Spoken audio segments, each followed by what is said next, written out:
What is the one thing you can start doing in your presentations today that will make sure people remember you long after you've left the stage? We're going to talk about that next in Moxie Talk.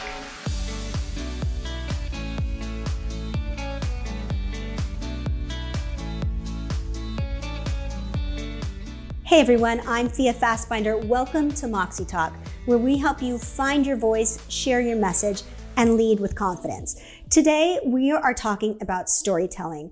And I have to tell you, working with hundreds of clients, storytelling is always the difference in a presentation that connects to an audience and one that doesn't. Whether that is meeting a client objection, selling an idea or product, speaking to senior leadership, making people understand your strategy and your process, delivering bad news, delivering good news. Stories will connect your audience to your message.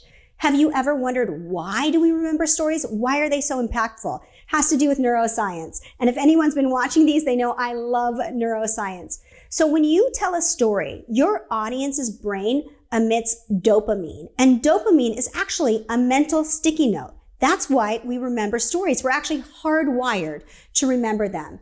Also, there's something called mirror neurons, which means that we mirror behavior. We've been doing that since we were born. When you tell a story, you create empathy in your listeners for the characters because they mirror the main characters and they really care about the outcome of them. So stories are impactful and they're memorable. So I want to give you 5 tips today to tell stories in your presentations that will land. The first is audience analysis. It's really important for you to ask yourself a few questions before you choose your story. The questions you should be asking, pretty simple questions. What do I want my audience to know when my story is done? What do I want them to do when my story is done? And what do I want them to feel when my story is done? Now, you might come up with a no really easily. The do and the feel are really important and they're usually overlooked.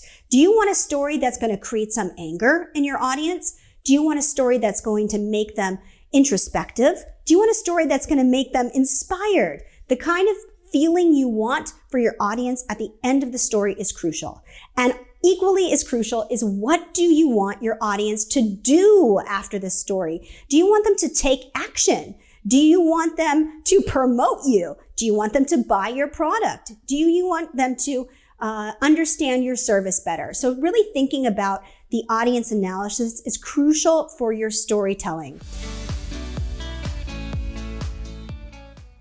Second tip, ask yourself what type of story you want to tell. And in order to do this, you really have to know who are you speaking to and what is the scenario. And there are several very typical kinds of stories. There is the story of me. Do you want to tell a story of yourself? A time where you've overcome an obstacle, a time where you've faced a challenge, right? A story of yourself. Would that be the kind of story to tell to this audience?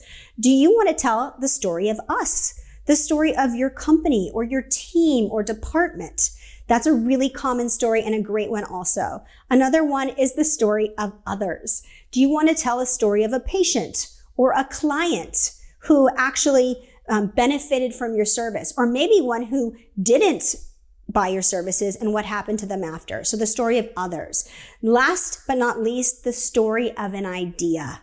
So if you're selling people on an idea, it could be why your company has persevered, why they have remained true to their goals, how they help humanity. So the story of an idea is really important. So do your audience analysis first, and then choose your type of story second.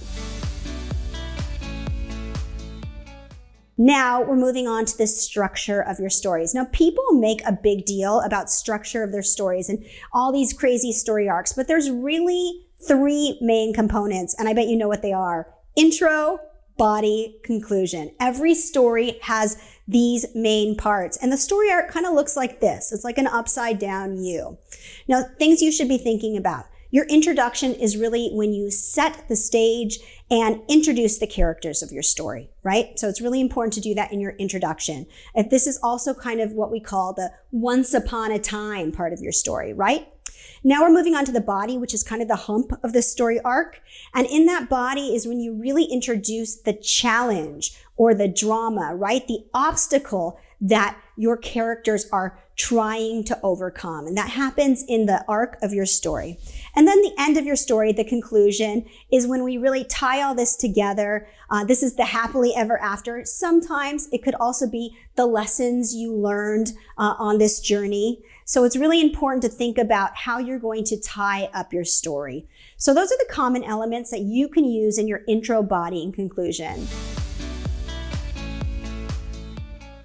And next is, where do you want the story to go in your presentation? Is this story how you're going to start your presentation? Is this a story that's going to go at the end of your presentation? Is this story your entire presentation? So really thinking about where you're going to use this story is step number 4.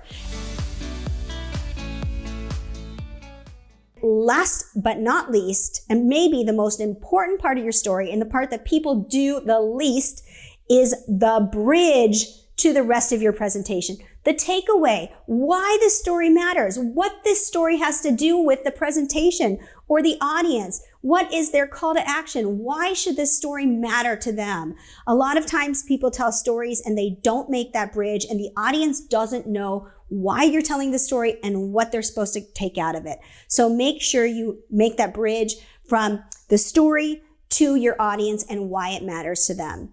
So there you go, 5 storytelling tips for your next presentation. I hope these help you all become masterful storytellers. For more presentation tips and techniques, check out our YouTube channel. If you like it, share it and subscribe, and we'll see you next time.